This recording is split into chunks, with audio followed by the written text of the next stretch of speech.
Hey everyone, welcome. So you did it. You wrestled with all that paperwork, you waited, and then boom, that official determination letter from the IRS finally arrived. Your 501c3 is real. Today, we're going to talk about the most important part, what happens next. Because trust me, getting approved is really just the start of the mission.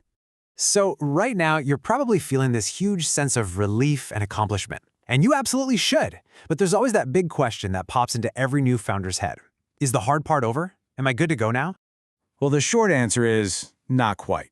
Think of your 501c3 status kind of like getting your driver's license. You passed the big test, which is fantastic, but now you have to follow the rules of the road every single day to keep it. This is your guide to those rules. All right, let's dive into our first section. The single biggest myth we need to bust right now is this idea that your tax-exempt status is a set it and forget it kind of deal. It's really not. Protecting your organization's mission means you have to stay compliant, always. This quote really hits the nail on the head. Maintaining your status is not a project with an end date. It's a continuous process. You have to meet these standards indefinitely to keep your status and, more importantly, to keep the trust of your donors and the community you're trying to serve. Now, let's talk about the single biggest danger facing a new nonprofit. It's a silent threat, a countdown that starts without any alarm bells, and it's something you absolutely have to be aware of. And this timeline shows you just how simple and how brutal that path is. If you fail to file your annual return, the Form 990, for 1 year, then a second year, and then a third consecutive year, the IRS automatically revokes your tax-exempt status. And here's the kicker. They don't send you a warning letter. It just happens. And the consequence is immediate and frankly devastating.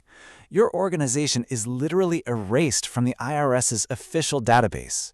This means when a foundation or a major donor looks you up to verify that you're legit, you'll either be gone or listed as revoked. Your entire funding stream can dry up overnight. So how do you avoid this nightmare? It's simple. You file the right form every single year.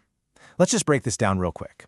If your gross receipts are typically $50,000 or less, you file the super simple 990N. It's basically an electronic postcard. A little bigger, say under $200,000 in receipts and under $500,000 in assets, then you'll file the 990EZ. And for the larger organizations, it's the full Form 990. Knowing your category is the first critical step. And here's the magic number you have to burn into your brain: 15. Your return is due on the 15th day of the 5th month after your fiscal year closes. For most of you who use a standard calendar year, that deadline is May 15th. Do yourself a favor and put that in your calendar right now. Now, compliance isn't just about that one annual filing. Your day-to-day operations are also under a microscope. So let's get into the 3 big prohibited activities you have to avoid to protect your status.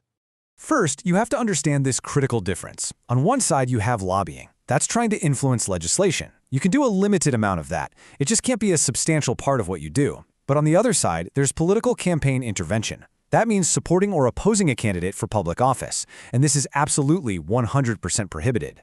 The IRS has zero tolerance. Even one little slip-up can put your entire exemption at risk.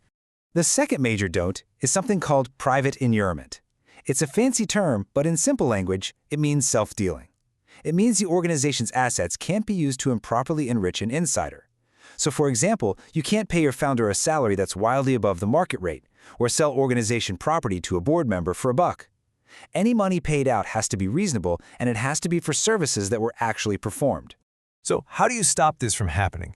You put strong governance practices in place. This means you must have a solid conflict of interest policy. You have to ensure decisions about paying insiders are made by independent board members. You should be using actual data to justify salaries, and you have to document every single one of those decisions in your board meeting minutes. And the third rule is all about staying true to your mission. The IRS approved you based on the specific charitable work you said you were going to do. Drifting away from that mission isn't just an internal problem, it can be a huge compliance violation. Your donors gave you money for that purpose, and the public trusts you to see it through. If you do need to make a big change, you have to let the IRS know. Okay, so we've gone over the threats. I know it can sound a little scary, but now let's shift gears and talk about empowerment. This isn't about being afraid, it's about being prepared. So here is your actionable playbook for staying safe. It really just comes down to these 3 simple steps. First, create a filing calendar.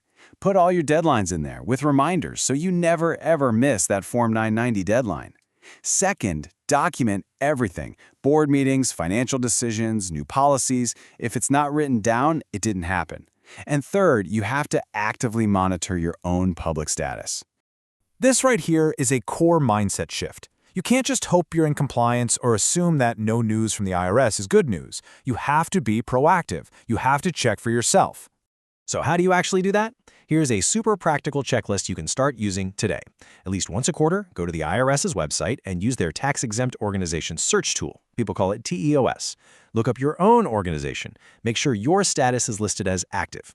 Beyond that, review your past filings, hold those regular board meetings, and make compliance a routine part of the conversation. So let's end on this note. All this stuff, all this ongoing compliance, it's not just about avoiding trouble with the IRS. It's about building a strong, resilient organization that people can trust.